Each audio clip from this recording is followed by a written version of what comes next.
What's up, Guardians? Profane here. Thanks for checking out the video. Today I would like to present to you an exceptionally powerful Stasis build for Hunters that is absolutely amazing. Recently I covered how the Malfeasance and the Lucky Pants synergize extremely well with the new Arc 3.0 Arc Strider. But since that video, I began testing this exotic synergy with the Stasis subclass, and I've been absolutely blown away. I have never felt so strong and so powerful as a hunter in Destiny 2 as I have when using this Malfeasance Lucky Pants Stasis build. Not even with Infinite Invisibility and Omnioculus or a Liar's Handshake build. You're going to feel like you have the power of a dozen gods when using this Stasis build, because you'll be cranking out some of the highest levels of DPS in the game, regenerating your abilities faster than you ever imagined, and will be withstanding more damage than you thought was possible as you take on some of the most challenging opponents in Destiny's most difficult activities. Before breaking down today's build, if you do end up enjoying the video and finding it helpful, then please be sure to hit that like button below along with the subscribe button if you're new. Both are greatly appreciated, and both really do help support the channel. The core of this build's power stems from the incredible synergy that's created between the Lucky Pants and the Malfeasance exotic hand cannon. But that synergy gets substantially upgraded when it gets paired up with Stasis. The Revenant Hunter subclass provides unique benefits that you just won't find on a Void, Arc, or Solar Hunter subclass.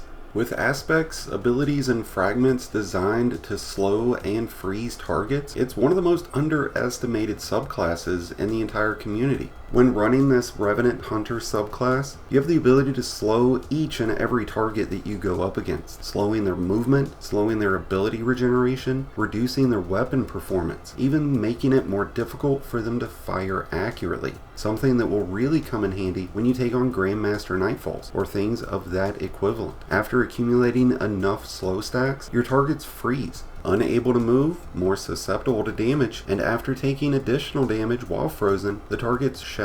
Abilities that are even strong against champions. This Revenant Hunter is built with aspects and fragments that are designed to dish out extra damage towards your enemies, giving you extra resistance and more ability regeneration. But before we dig in deeper to the Stasis build, let's take a look at the Lucky Pants and how they synergize with the Malfeasance. The Lucky Pants comes with the intrinsic trait called Illegally Modded Holster. When you ready a fully loaded hand cannon that deals kinetic damage, or in our case, stasis damage, each hit from that hand cannon increases the damage of the next shot for a short duration. Hand cannons ready faster and are more accurate immediately after swapping to them. You also receive a small benefit to airborne effectiveness of hand cannons while this buff is active. When Illegally Modded Holster is active, you have a damage bonus for 10 shots or 5.5 seconds, giving the first shot from Malfeasance a 60% boost in damage, the second shot 120% boost to damage, so on and so forth up until 600% with the 10th shot. Biting, of course, you get all 10 shots off within 5.5 seconds. After that 5.5 seconds, there is a 10-second cooldown. During this time, you'll get a flavor text at the bottom left of your screen that says "out of luck."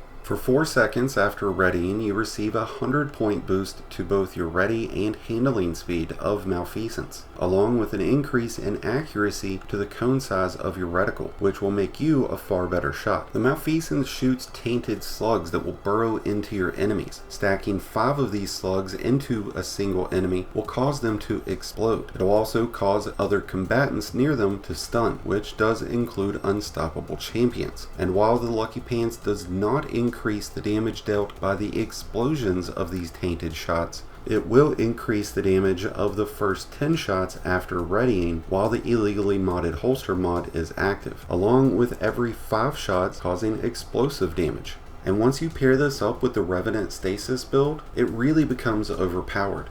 In large part due to Whisper of Rending. This Stasis fragment provides kinetic and primary weapons increased damage to stasis crystals and frozen targets. This gives you an extra 50% damage to any enemies that are frozen, and deals 100% bonus damage to stasis crystals, making the Malfeasance prolifically stronger. Since our goal here is to freeze as many enemies as possible, we're going with 2 standout aspects. The first is Touch of Winter. Now this is going to give our dusk-filled grenades some unique advantages. First, we get an increase to the slow field size, so it's going to create a bigger area of effect. And we also get a crystal being created on the impact of the dusk-filled grenade. And this is extremely important because this crystal is going to freeze the enemies that are caught within the dusk-filled, and when the crystal is destroyed, it deals damage within the area. Something you can use to really dish out a lot of damage against champions, especially anti-barrier champions. We're also going with Grim Harvest. Defeating slowed or frozen combatants creates stasis shards. These shards grant melee energy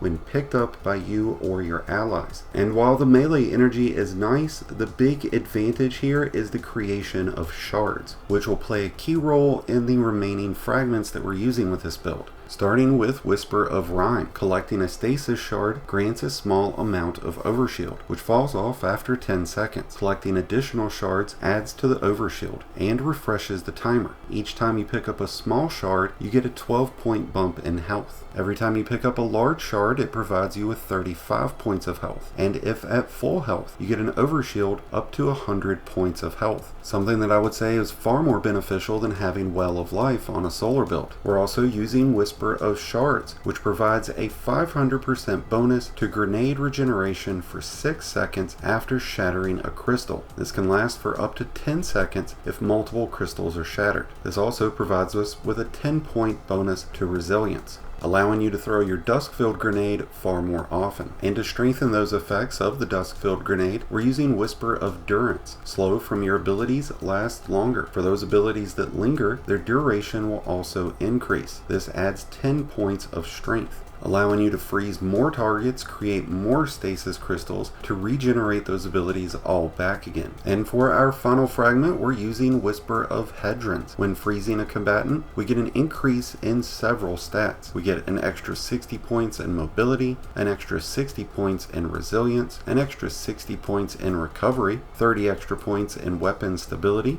aim assist is improved, and 20 points towards airborne effectiveness. Now it does come with a 10-point deduction in strength, but to be able to get resilience, mobility, and recovery along with weapon buffs is a really substantial benefit, something that you wouldn't see available on other subclasses. Something else you won't find on other hunter subclasses is the Stasis Shuriken. This gives you another ability to create stasis shards, slow targets, and freeze targets, even allowing you to carry up to 2. And since we're using Grim Harvest, we'll have a lot of Shurikens to use. Since the damage bonus that the Lucky Pants provides requires the Malfeasance to be fully loaded, we're going to go with Marksman Dodge. This will allow us to be able to keep it fully loaded by simply dodging. The Lucky Pants will automatically reload any hand cannon, but this is done over time, equating out to be about 1 bullet every 3 to 4 seconds, making Marksman Dodge incredibly important to use. When it comes to the armor that you want to put together for this build, I find it best for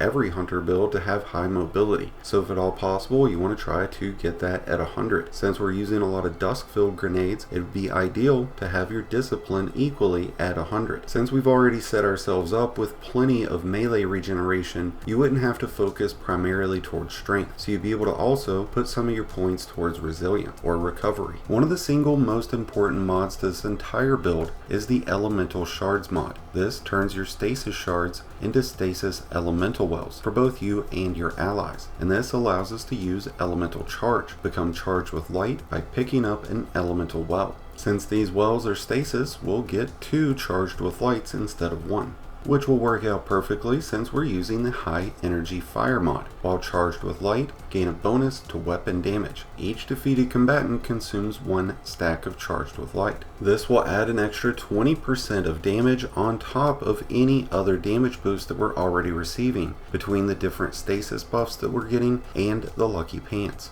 And to ensure that we're always getting our stasis buffs, we're using the Bountiful Wells mod. This solar mod provides us with 2 shards instead of 1, allowing us to maintain charged with light, getting a bonus to our weapon damage while also triggering all of our stasis buffs. Since you want to make sure Malfeasance stays fully loaded at all times, using the utility Kickstart will be a great way to keep your class ability energy, since it provides you with 15% bonus class ability after using your dodge. And the same can be said for Grenade Kickstart. since it'll provide you with a 15% bonus in your grenade regeneration to be able to get your dusk-filled grenades back much quicker. We're also running distribution, which allows us to get class ability energy back after using our dodge near targets. By throwing on harmonic and kinetic siphon mods onto your helmet, you'll be able to create extra orbs after all of your kills with the Malfeasance or any stasis weapons. And by pairing this up with the Better Already and Insulation Void mods, you'll be able to get class ability energy and health back every time you pick up an orb. Plus, of course, super energy for your amazing Silence and Squall super. And with supers in mind, I always find it great to use Radiant Light or Powerful Friends. These will be great ways at helping your teammates become charged with light while giving you a bonus in either mobility or strength. When it comes to the weapons that I really like with this build, I absolutely love the Forbearance. Since it comes with chain reaction, it just pairs up beautifully with the dusk-filled grenade and the explosions that the Malfeasance causes. Stasis weapons with chill clip are great to use with this build, since it slows and freezes your targets, giving you another way to create shards and orbs at the same time. Weapons that come with headstone, like the recurrent impact machine gun, will be great ways of being able to trigger some of your stasis fragments, like Whisper of Shards. And when those crystals break, they're going to create more shards, giving you the ability to get your charged with light back and get all your stasis buffs as well. Once all the components are together, this Lucky Pants Malfeasance Stasis build is a beacon of perpetual harmony. You'll see yourself taking down opponents that you never thought you could in activities that you thought were too difficult, because this is truly an impressive build, and I hope you guys enjoy it when you try it out. And I know that you're going to try it out because it is that amazing, and it's definitely going to get better as Season 19 gets here. And with that being said, what are your thoughts on this Revenant Malfeasance Lucky Pants build? Have you been trying it out already, or will you be giving it a try? Let me know in the comments below, and let me know what you're most excited for in Season 19. Thank you as always for checking out the video. If you enjoyed and found it helpful, then please be sure to hit that like button below, along with the subscribe button if you're new. Both are greatly appreciated, and both really do help support the channel. If you're a new Light Guardian just starting your journey, or a battle-hardened veteran just looking for a new home, be sure to check out the Discord link in the description below and join one of the greatest communities in all of Destiny. And until next time, Guardians, this has been Profane, wishing you all some happy hunting.